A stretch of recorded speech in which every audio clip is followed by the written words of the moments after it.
Before we get into that, you are president and CEO of the Chicago Mass Choir and ECC Music Workshop.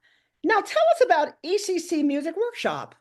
Okay, well, I'm glad you asked. A lot of people don't realize that Chicago Mass Choir is a component of the ECC Music Workshop.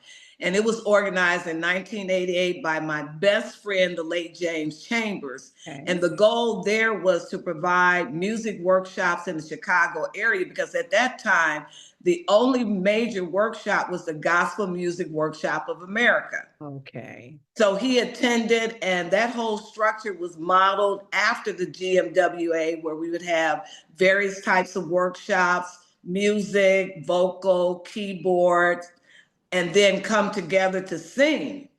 And it was just really, we were at Kennedy King College. It's a week-long workshop. And at the end, that Friday, we had a little award ceremony. And then we had a musical that Saturday.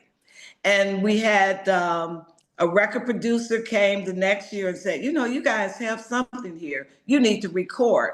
And a lot of people don't realize that for the first 4 projects of Chicago Mass Choir, it was actually at the end of a week-long workshop.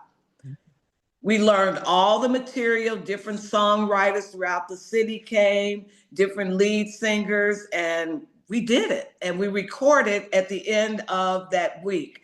And so that's kind of like the umbrella for Chicago Mass Choir. We are a nonprofit organization, which some people don't realize we are. We have a board of directors, and that's where the CEO, the chief executive officer, comes in, where on our board we have individuals who are professional attorneys, background in marketing, that add to the value of the organization. Then within Chicago Mass Choir, we have our structure.